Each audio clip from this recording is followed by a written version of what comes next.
Halafu kumbuka kuwa haya mambo ya tabakati ni mambo ya nadhari, ni vitu vilivyopangwa kifani. Sawa? Mfano kama sisi Tanzania, bila shaka ni maarufu tabaka ya kwanza ya mashekhe wa sunna wa da'watu as-salafiyya kwa Tanzania ni kina Abul Fadli. Tumeelewana vizuri? Na kama kuna mtu ana umri kamzidi Abul Fadli kwa miaka 20, maana yake Abul Fadli hatakuwa tabaka ya mwanzo. Kwanza tunaelewana vizuri? Ikiwa kuna mtu ana umri kuliko kina Abu Musa, kuliko kina Abul Fadli, kawazidi miaka 20 juu, huyo ndo atakuwa ndo tabaka ya kwanza, kisha ndo atakuja kina Abul Fadli. Tumeelewana vizuri? Yeye atakuwa ima wao wawe wako naye, lakini yeye atakuwa mkubwa kidogo kuliko wao. Yani mtu ana miaka 85 kwa umri wa Abul Fadli hafiki miaka 60. Sawa? Sidhani kama anafika miaka 60. Unajua miaka 60 ni mingi. Kwa hiyo kwa umri wake anaonesha hafiki. Sijui Abu Musa. Yani ni mambo ya kawaida. Sawa? Sijui umri wake. Lakini kama tungalijalia kwamba Abu Musa ana miaka 60, alafu kuna mtu ana miaka 80, yani kaenda 61, 70, alafu 70 mpaka 80, yule atakuwa yuko juu. Hata kama wote watakuwa tabaka moja, lakini yule atakuwa mkubwa kuliko huyu. Ni mambo ya nadharia na yana umuhimu wake. Mashekhe ambao Abul Fadli kasoma kwao tofauti na wale ambao kasoma kwa wao Abu Rumaisa Abdurrahman. Tumeelewana vizuri? Abu Rumaisa si tunamfahamu? Huyu wa Faruk. Sehemu alosoma yeye kwa mujibu wa umri wake, yeye anakuwa kachukua ilmu kwa wanafunzi wa Abul Fadli. Na anakuwa kachukua ilmu kwa Abul Fadli kwa sababu ukitazama Abu Rumaisa na Abul Fadli hawawezi hata siku moja kupishana miaka 40. Ina maana kama hawezi kupishana miaka 40, Abu Rumaisa anaweza kusoma kwa Abul Fadli. Lakini huyu Sheikh mwenye miaka 80 na kitu huyu, akimdiriki yuko hai, atakuwa kachukua kitu kidogo kutoka kwake. Sasa faida yake ni kuwa ni mtu kujua mimi namchagua nani nini nikasome kwake. Kila mtu akiwa yuko juu kitabaka, kama mfano kina Abu Musa, laiti kama ingalikuwa kuna maulama wa hadithi kipindi cha nyuma kidogo, kuanzia mwaka 93 kujia juu, mfano kipindi kile wako maulama wakubwa wa hadithi, sisi elimu zetu za hadithi tungalizichukua kutoka kwa hao maulama kupitia kina Abu Musa. Tumeelewana vizuri? Kwa sababu sisi mwaka 93 ndo tunazaliwa. Kwa hiyo ina maana wale mashekhe wakati ule wana miaka 40, 60, wao wanachukua elimu kutoka kwao, sisi ndo tunazaliwa. Na sisi tunapofika miaka 20 na kitu, kina Abul Fadli wana miaka 50, 55. Ina maana sisi tunaweza kuchukua elimu kutoka kwao. Elimu ya wale watu wazima, umeona hivyo ilivyo. Kwa hiyo sasa tabaka uzuri wake inakusaidia wewe kujua kuwa huyu kwa sasa nikikaa naye sitaweza kupata hadithi au sunna ambazo baina yangu na mtume kuna ukaribu zaidi. Bora niende kwa mtu aliyokuwa ni mkubwa, umri wake umezidi. Kwa sababu yule kachukua kwa mashekhe wakubwa na yule kachukua, ina maana baina yangu na mtume tutakuwa tuko karibu zaidi. Ndo faida ya kusoma ilmu, na sisi tunapiga mifano kwa mashekhe waliokuwepo katika miji yetu. Kwa hiyo kama sisi ambao tunasomesha umri wetu hatujafika hata miaka 35, na wengine wanaosomesha ambao wana miaka 50 kuelekea 60, mashekhe niliowapata mimi watakuwa tofauti na waliowapata hawa ambao wana miaka 58 na kuendelea. Ina maana mimi natakiwa nichukue elimu kutoka kwa kina Abul Fadli ili niweze kuwadiriki wale mashekhe ambao waliwapata wao. Tushaelewana vizuri? Na ndio maana unasikia kina Muqbili, mimi umeelewa vizuri. Kwa hiyo huyu kapata hadithi kadha au kadha. Sasa uzuri wa tabaka si kwamba labda ni story, hatujasoma sisi upana wake, lakini jambo ambalo linakupangilia nidhamu ya kuchukua ilmu. Na ikiwa utakwenda kuchukua ilmu kwa mtu ambaye umri wake ni mdogo, wakati watu wenye umri mkubwa maulama wapo, yule mtu mwenye umri mdogo ana vitu ambavyo wale wakubwa hawana. Umeelewa vizuri? Na haya ni mambo ambayo, na ndio maana matabiina wakasoma kwa atba'u atabiina, kwa sababu kuna baadhi ya riwayat wametoka nazo kwenye miji yao wakaja nazo pale Maka, halafu watu wa Maka zile riwaya hawana, wakachukua kutoka kwa watu wa chini yao atabiina, hata kama wao ni matabiina. Na kuna masahaba wamesikia kutoka kwa matabiina, si unaelewa vizuri ingawa wao ni matabiina, lakini sasa sahaba anamjua kuwa huyu mtu ni thiqa, ni muaminifu kadha. Umeelewa vizuri Kwa hiyo tabaka ina faida, ina mambo mengi. Unaweza kukadiria mazingira yetu sasa hivi na utajua kuwa mashekhi wa kisalafi ambao umri wao ni umri wa kina Sheikh wetu Abdurrahman, Sheikh Abdurrahman, si ndio? Ile rika ile, wale takriban umri wao maana yake wanakwenda 50 na kitu, sawa? Hawawezi kuwa sawa na sisi. Ina maana sisi tunatakiwa kinidhamu ya kielimu tukae kwa wao, madamu wana kitu ambacho wamekichukua kwa watu wakubwa huko ambao sasa tukusoma kwao. Kwa hiyo tabaka ni kwa inatupangilia. Sasa ukiambwa Maliki kazaliwa 93, ina maana lazima Malik kama kazaliwa 93 na wakati wa matabiina unamalizika mwaka 150, ana miaka 57 aliyoishi ndani ya wakati wa matabiina.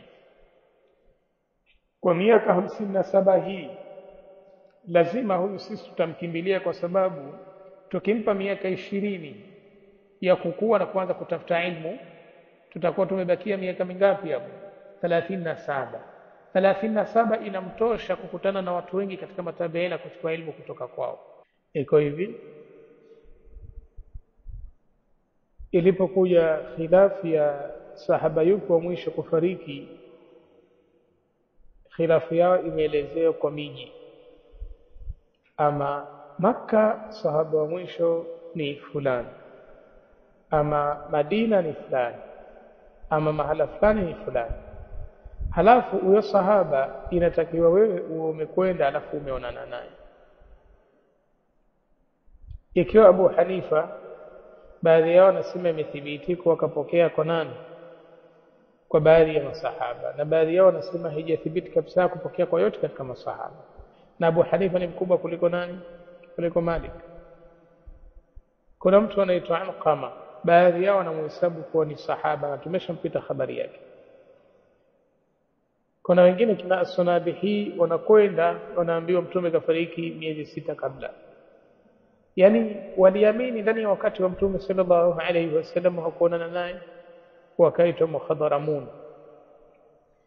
Kwa hiyo haya ni mambo ya kifani, sawa? Ni mambo ya nini? Ya kifani. Sisi sote tunafuata miongozo ambayo imewekwa na maulama. Mimi nilisoma moja katika vitabu vya Sheikh wetu Abu Muhammad Ahmad al-Najashi, akaelezea kinakili kwa Sheikh wake Sheikh Musain. Kuna baadhi ya marwat wameshuka sifa kwa sababu ya kuchelewa kutafuta elimu wakati walizaliwa ndani ya wakati ule wa watu wale, lakini wameshuka kidogo. Umeelewa vizuri? Kwa hiyo hata mimi nina maswala mengi najiuliza, lakini nidhamu imewekwa, na hizi tabakati tunazozitumia ni mpangilio wa Ibn Hajari al-Asqalani, na kabla yake Imamu al-Dhahabi ana mpangilio wake, na kabla yake kina Ibn Adi wana mipangilio yao. Bali kina Ahmad na Malik walikuwa hawasemi tabaka, ila wakati wao alitokezea mtu ambaye kaandika tabakat. Nifahamu vizuri yani hili kundi wameshirikiana kiumri na kuchukua ilmu kwa mashekhi, ndio maana ya tabakat. Sasa Maliki katika lile kundi ambalo wamechukua ilmu kwa masahaba, hayumo. Umeelewa vizuri? Kina Abu Hanifa watu wamekhtalifiana, baadhi yao wanaona kachukua na ni katika matabiina, wengine wanasema hapana. Lakini Maliki wallahu aalam, lakini kuchukua ilmu kutoka kwa masahaba haijathibiti kwa wakachukua. Umeelewa? Hata mimi napenda Maliki awe katika matabiina, lakini ndo hajawa, ndio maana akawekwa yeye katika wakati huo. Lakini mimi napenda ingekuwa lakini ndo hajawa. Sio yeye napenda mimi. Ningelikuwa sahaba maana ndo mtume hui, lakini napenda tangu nilikuwa sahaba, lakini ndo hui. Kwa hiyo hizi ni taaluma zina faida. Mfano sasa hivi hata mimi nisharange kwamba tabaka za mashekhe wa da'watu salafia sasa hivi tukiangalia kuna tabaka kina Abu al-Fadl, kina Abu Hashim, Abu Musa, kina Sheikh Mujahid, Khamis Imam. Halafu chini yao kuna tabaka kina Abu Anas, Abu Halima Arafat. Tumeelewana vizuri. Halafu chini yao kidogo unakutana na tabaka ya wale ambao ndo vijana wanakulia. Ina maana sisi tukiangalia kina kama ninavyopiga mifano, mimi na ndugu zangu kina Abu Abbas yao Abu Nu'mani, sisi hatuwezi kufika tabaka kina Abu Muhammad Hasnu. Hawa wako juu yetu kidogo kuliko sisi. Meelewa vizuri? Yani sisi ndo wadogo wao ambao hatujafika miaka 35, tunajia chini mbele ya hawa ambao tayari wameshafika miaka 40 kuendelea juu. Meelewa vizuri? Na kwa wakati huu kuna umuhimu wa kuweza kujua kuwa huyu ndo mkubwa, huyu ndo mdogo. Ila tu katika upande wa ilmu Abu al-Fadl ni muqaddam, sawa, kwa sababu historia yake inaonyesha kaanza kutafuta elimu muda mrefu sana. Kwa hiyo huyu ni muqaddam katika tabaka yao, na wale ambao wanafanana naye katika kutafuta elimu. Yani wewe utaki usitaki, ndio jambo liko hivyo. Kwa alosoma ilmu ya tabaka, sisi tutamwangalia kama aliwahi kuchukua ilmu kwa Sheikh Muqbil, kama akachukua ilmu kwa fulani. Inaangaliwa wale mashekhe ambao yeye alichukua ilmu kutoka kwao na umri wao walivyokuwa. Yeye ni muqaddam kama kaanza kutafuta ilmu min sigharihi, toka ana umri ambao ukianza kuvuka kuanzia miaka 12 mpaka miaka 20, maana yake alianza kutafuta ilmu akiwa yuko mdogo. Huyo anakuwa ni muqaddam. Na ambaye anaanza kutafuta elimu kuanzia miaka 20 na kitu kuelekea juu, huyo anachelewa kidogo. Kwa hiyo hata kama utamkuta Abu al-Fadl kuna watu wamemzidi kiumri, kama wamechelewa kutafuta elimu, hawezi kuwa sawa na yeye kwenye ile tabaka. Kwa hiyo mimi nakwenda kusoma Pongwe. Kwa nini unakwenda kusoma? Kwa sababu elimu ya Sheikh Muqbil, elimu ya Sheikh mfano Ibn Uthaymeen, elimu ya Sheikh Fauzan, mimi nitaipata kupitia huyu. Yani kama tulivyosema kuwa Imam al-Bukhari kasikia Muwatta ya Imam Malik kupitia nani? Abdullah ibn Yusuf at-Tinisi, sawa. Kwa hiyo mimi nakwenda kusoma kule kwa sababu nataka nichukue elimu ya huyu kutokea. Sisi katika walimu waliotusomesha alikuwa ni mtu mzima, madevu, mwili mzima, yani mtu mzima. Nilivyoambiwa mimi ni mwanafunzi wa Sheikh Muhammad al-Amin al-Shanqiti, katika maulama wakubwa wa mamlaka, ambaye asili yake ni Mauritania. Yeye alipokuwa anatusomesha akatusomesha kitabu Tauhid ya Ibn Khuzaimah, Sunan an-Nasa'i, Sunan Ibn Majah, Risala ya Imam Shafi'i, katusomesha mukhtasar ya Sahih Bukhari, At-Tajrid as-Sarih, katusomesha tafsiri ya Jalalain, Suratul Nur, katusomesha vitabu alivyoandika, kitabu al-Janaiz, katusomesha, na si kwamba labda katusomesha masala mamoja. Kitabu mimi nilikikuta cha Sunan Nasai kwa kile kitabu la Idaini, mambo ya Eid, mpaka mwisho kukamaliza ndo akachukua Sunan Ibn Majah. Ar-Risala Imam Shafi'i nilikuta kwa mwanzo kabisa, Risala Imam Shafi'i. Kitabu Tauhid cha Ibn Khuzaimah kiko mwanzo. Risala ndo ilianza mimi niko pale. Kwa hiyo mimi wakati anazungumza na kutoa zile fatawa na aqwal na kadha na kadha, mimi nilijua Ibn Taymiyyah katika fatawa anazungumza mambo haya na haya kupitia darasa zake yeye. Sasa mimi sijasoma kwa Sheikh Muhammad al-Amin al-Shanqiti, lakini kwa umri wake bila shaka kwa wale maulama wa Sudan na Sheikh wa Sudan, yeye yupo tabaka ya juu zaidi kutokana na umri na wale anachukua kutoka kwao. Ina maana mimi ninapokuwa niko na tekniki za kusoma ilmu, nitakwenda kwake yeye niweze kuchukua ilmu ya wale wakubwa, kwa sababu bila shaka toka watoto wake si anatafuta ilmu, toka kipindi hicho atakuwa kachukua ilmu ya watu wakubwa mpaka ule umri aliofikia. Baina yangu na mtume itakuwa kuna aqrab sanadan. Sisi shekhi wetu anaitwa Abu Muhammad Ahmad al-Najashi, mwalimu wake katika wale ambao kasoma kwao anao wengi, lakini ana mwalimu anaitwa Sheikh Naji, na sisi asanidi zetu za vitabu 6 tunachukua kutoka kwa shekhi wetu, kutoka kwa Sheikh Naji. Sheikh Naji kuna siku aliweka darasa akaona somesha Sahih Bukhari, Muslim pamoja na Adab al-Mufrad. Mimi ni katika watu waliomuuliza Sheikh, ukitaka kufahamu marwatu wa hadithi ufanye je? Akanambia soma Sahihaini, marwatu wa Sahihaini. Kwa hiyo kwenye ile darasa ya Muslim Sheikh anasherehesha, ina maana mimi Muslim nimesikia kwa Sheikh wetu Ahmad, lakini nimesikia kwake, siwezi kuipokea kwa Sheikh wetu wakati sanadi ile iko akrab ila al-Bukhari. Umeelewa vizuri? Kwa sababu nimemsikia Sheikh wetu na Sheikh wa Sheikh wetu, na huyo mwingine vile vile Sheikh wetu alikuwa anakwenda kusoma kwake Sunan Ibn Majah vile vile, na hata kama yeye ni mwalimu, hata kama yeye anajua ilmu ya marwati, yule mwingine atakuwa kumsikia kisherehesha mambo ya sanadi, ni matni tu na fiqh. Kwa hiyo sasa mimi kujua tabaka inanipangilia, nikisema natoka hapa na kwenda kusoma Tabora kwa Sheikh Abu Musa, kwa nini naenda kule? Kwa sababu Abu Musa bila shaka tukifahamu historia yake, na ndio tunasoma historia, kaanza kutafuta ilmu wakati gani? Alianza kutafuta wakati alikutana na watu, sio mimi nakwenda kuchukua elimu kutoka kwake niipate elimu ya hawa watu. Ndio sababu ya kusoma mambo ya historia, mpaka ukose kwamba sijampata mtu mwenye umri mkubwa ambaye ana hizi taaluma ila fulani. Ndio maana wengine walikuwa wanakwenda kwa watu waliokuwa na umri mdogo, kama Bukhari alianza kusimulia hadithi hata videvu hana chochote, kwa sababu riwaya zake alizichukua kwa watu ambao wale watu wa mji wake na watu wengine walikuwa hawana ilmu yake ya marwat. Alikuwa nayo Bukhari toka ni mtoto mdogo, tushasoma habari yake alimomkosoa shekhi wake.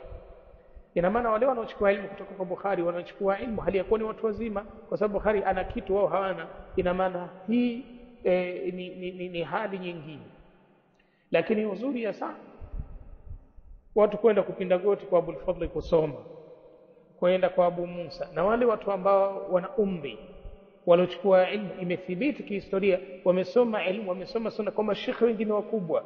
Hii ndo asili ya kusoma elimu. Halafu akikosekana, pengine mtu mimi nimekwenda Pongwe nimesoma kila kitu, lakini mfano nahau kule, mimi kuna shekhi mwingine yupo lakini huyu bado mdogo ila anajua vizuri, unatakiwa uende kule kwa yule aliyokuwa mdogo, kwa sababu unachotakiwa kukikimbilia kila sanadi ikiwa karibu, kila watu wakiwa karibu na mtume, ndo bora kwako, ndo asili ya watu.